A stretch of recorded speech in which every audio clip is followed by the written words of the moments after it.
আসসালামু আলাইকুম। চলে আসলাম আপনাদের মাঝে আরেকটা নতুন ভিডিও নিয়ে। আমরা সবাই স্মার্টফোন ব্যবহার করে থাকি। এই স্মার্টফোন ব্যবহার করার ক্ষেত্রে আমরা গুগলে গিয়ে আমাদের পছন্দ মতো যে কোনো গান ভিডিও আমরা নামিয়ে থাকি। তো গুগলে থাকা কিছু গুরুত্বপূর্ণ সেটিংস রয়েছে যেগুলো আমরা অনেকে জানি না, না জানার কারণে আমাদের অনেক বিপদে পড়তে হয়।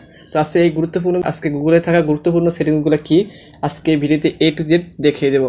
জানতে হলে আমাদের ভিডিওটি সম্পূর্ণ দেখতে হবে, মনোযোগ সহকারে ভিডিওটি শুরু করে একটা কথা বলি, শামসুদ্দিন আহমেদ এই চ্যানেলটিকে যারা এখনও সাবস্ক্রাইব করেনি অবশ্যই চ্যানেলটিকে সাবস্ক্রাইব করে অল বেল বাজিয়ে দেবে নিত্য নতুন ভিডিওতে। যারা অলরেডি চ্যানেলটিকে সাবস্ক্রাইব করে তাদেরকে অসংখ্য ধন্যবাদ। তো আমরা বেশি কথা না বলে চলে যাবো আমাদের মূল কাজে। প্রথমে আমরা স্মার্টফোনটি হাতে নেব, হাতে নেওয়ার পর চলে যাবো আমাদের গুগল ব্রাউজারে। গুগল ব্রাউজারটা আমরা ওখান থেকে ওপেন করব। ওপেন করার পর আপনাদের সামনে এরকম ধরনের একটা ইন্টারফেস আসবে। তো আসার পর এখানে নিচে দেখতে পাচ্ছি অনেকগুলো অপশন। এখান থেকে আমরা থ্রি লাইন মেনু অথবা মোর অপশন, এই অপশানে ক্লিক করব। ক্লিক করার পর আপনাদের সামনে এরকম একটা ইন্টারফেস আসবে।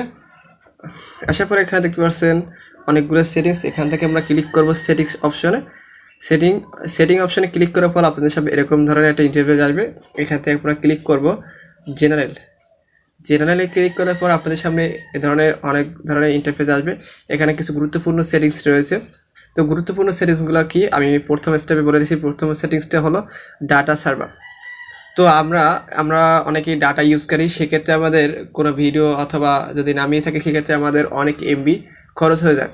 সেক্ষেত্রে এই অপশনটা যদি আপনাদের অন করা থাকে অথবা অফ করা থাকে সেক্ষেত্রে কি হবে, এই অপশনটা যদি আপনাদের অফ করা থাকে সেক্ষেত্রে এই অপশনটা অন করে নেবেন, অনেক কম খরচ হবে। তো এলে প্রথম সেটিংস। এবার দ্বিতীয় সেটিংস হলো, এখানে দেখতে পাচ্ছি দ্বিতীয় সেটিংস হলো অটো প্লে ভিডিও। ঠিক আছে, আমরা যখন ফেসবুক ভিডিওতে ঢুকি অথবা ইউটিউবে ঢুকি অটোমেটিক ভিডিওগুলো আমাদের প্লে হয়, যার কারণে আমাদের অনেক এমবি আমাদের কেটে নেয়।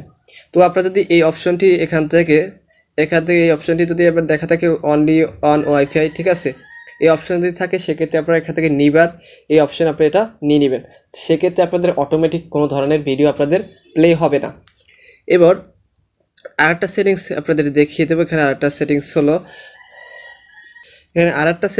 Save search. আমরা যখন গুগল অথবা ক্রোমে গিয়ে আমরা বিভিন্ন ধরনের কিছু সার্চ দিয়ে থাকি অথবা বিভিন্ন ধরনের কিছু আমরা ডাউনলোড করে থাকি, সেক্ষেত্রে আমাদের ভুলবশত করে কয়েক সময় আমাদের বিভিন্ন ধরনের লেখা সার্চ করা হয়তো, যেখানে আজেবাজে জিনিস আমাদের সামনে আসে। সেক্ষেত্রে এটি থেকে আপনারা কীভাবে রক্ষা পাবেন? তো এটি থেকে রক্ষা পাওয়ার জন্য এই অপশনটি যদি আপনাদের সেভ সার্চ, এই অপশনটি আপনার যদি বন্ধ করা থাকে সেই অপশনটি এখান থেকে অন করে দিবেন। তো আজকের এই গুরুত্বপূর্ণ কিছু সেটিংস আপনাদের শিখিয়ে দিলাম। যদি ভিডিওটি দেখে একটু মাত্র বিন্দু উপকার পেয়ে থাকেন অবশ্যই ভিডিও একটা লাইক দিবেন অথবা আপনাদের মতামত কমেন্ট বক্সে জানিয়ে দেবেন। আর যদি আমার ভিডিও থেকে কোনো কিছু বুঝতে সমস্যা তাহলে আমাকে কমেন্ট বক্সে জানিয়ে দেবেন। তো আজকের ভিডিও এই পর্যন্ত, সবাই ভালো থাকবেন। আল্লাহ হাফেজ।